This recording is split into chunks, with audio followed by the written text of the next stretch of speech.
नमस्कार। जैसा कि आपको पता है गूगल का जो नया अपडेट आया है जिसकी वजह से जो पुराना जो किट इंस्टॉल करने का प्रोसेस था वो कुछ बदला है। तो यहाँ पे आपको दो क्यूआर दिखेंगे। पहला जो ये डीपीसी क्यूआर, ठीक है, और दूसरा सर्विस ऐप क्यूआर कोड। तो जो जो फर्स्ट वाला है इसको हमें जो कस्टमर फ़ोन की जो हेलो स्क्रीन होती है वहाँ पे 7 टाइम टैप करके इसको स्कैन करना है। तो जो आगे की जो प्रोसेस है वो मैं आपको कस्टमर फ़ोन के अंदर बता रहा हूँ।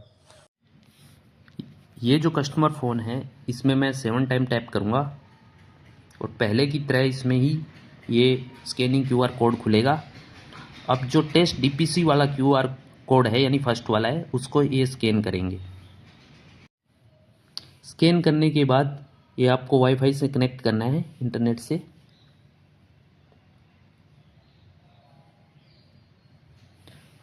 वाईफाई का पासवर्ड डालने के बाद सेम आगे की प्रोसेस करेंगे जैसे हम पहले करते थे। अब ये डाउनलोड होगा यहाँ पे।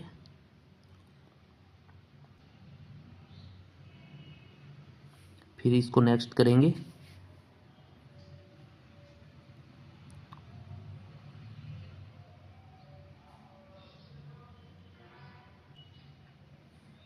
नेक्स्ट करने के बाद ये इस टाइप से एक पेज खुलेगा, ठीक है। यहाँ पे हमें ध्यान रखना है, यहाँ पे ये जो फर्स्ट वाला है use for work only, use for work only, इसको सिलेक्ट करेंगे।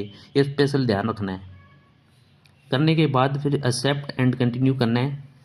फिर ये आगे फ़ोन को आप सेटअप करेगा।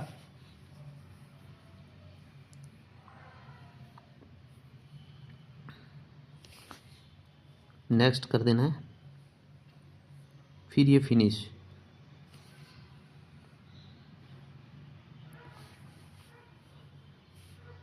ये नॉर्मल फ़ोन सेटअप करना है और ये आपका फ़ोन चालू हो जाएगा। फिर ऐप्स के अंदर हम जाएंगे। ऐप के जाने के बाद आपको ये टेस्ट डीपीसी के नाम से एक ऐप दिखेगा इसके अंदर, इस पर हम क्लिक करेंगे।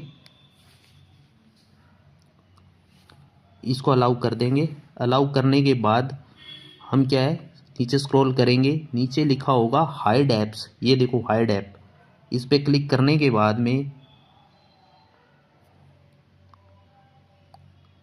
एक इस तरीके से एक मॉडल खुलेगा। इसके अंदर हमें प्ले स्टोर को सिलेक्ट करना है। प्ले स्टोर को, ये देखो गूगल प्ले स्टोर है, इसको सिलेक्ट करना है। सिलेक्ट करने के बाद फिर इस ऐप को हम क्लोज कर देंगे। अब क्या होता है, अब जो हम अपना जो गूगल लेंस है उससे हम कस्टमर फ़ोन के अंदर स्कैन करके जो सेकंड ऐप है कस्टमर ऐप उसको इंस्टॉल करेंगे। तो मैं यहाँ से गूगल जो लेंस है इसको ओपन करूँगा।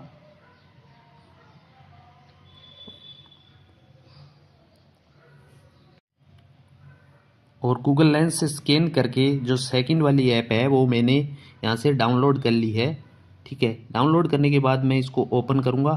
ओपन के बाद ये क्रोम के अंदर सेटिंग पे जाएगा और इसको मैं अलाउ कर दूँगा। फिर ये इंस्टॉल का बोलेगा। तो ये सिम टूल किट ऐप है, जो अपनी किट की ऐप है वो इंस्टॉल हो जाएगी।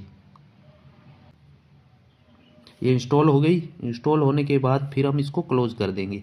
क्लोज करने के बाद दोबारा हम टेस्ट डीपीसी की ऐप खोलेंगे और यहाँ पे सर्च करेंगे ट्रांसफ़र। तो ये सबसे पहले ट्रांसफ़र ओनरशिप कंपोनेंट आएगा। ये देखो transfer ownership component, transfer ownership component का आएगा। इस पर मैं क्लिक करूँगा। क्लिक करने के बाद ये ट्रांसफ़र ओनरशिप टू कंपोनेंट, इस पर क्लिक करूँगा। अब यहाँ से जो अपनी ऐप है सिम टूल किट वाली उसका हमें पैकेज नेम सेलेक्ट करना है। तो ये हमारा है कस्टमर वाला, इसको मैंने सेलेक्ट किया। सेलेक्ट करने के बाद मैं यहाँ से ट्रांसफ़र कर दूँगा। तो ये देखो ये नीचे सक्सेस आ गया है। सक्सेस आने के बाद इसको मैं क्लोज कर दूँगा। अब क्या करना है, हमें अपनी जो सिम टूल किट ऐप है उसको ओपन करनी है। अब जो प्रोसेस आगे का लोन एक्टिव करने का वो सेम रहेगा। तो हम क्या करेंगे, इन जो परमिशन है इन सबको एक्टिवेट कर देंगे, ठीक है। तो एक्टिवेट करने के बाद ये सारी परमिशंस को एक्टिवेट कर देंगे।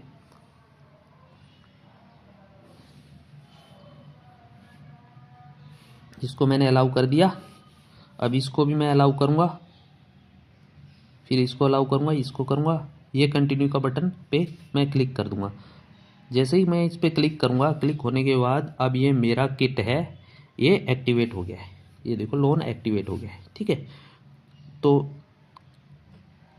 अब ये पहले की तरह अपने वर्क करेगा पूरा।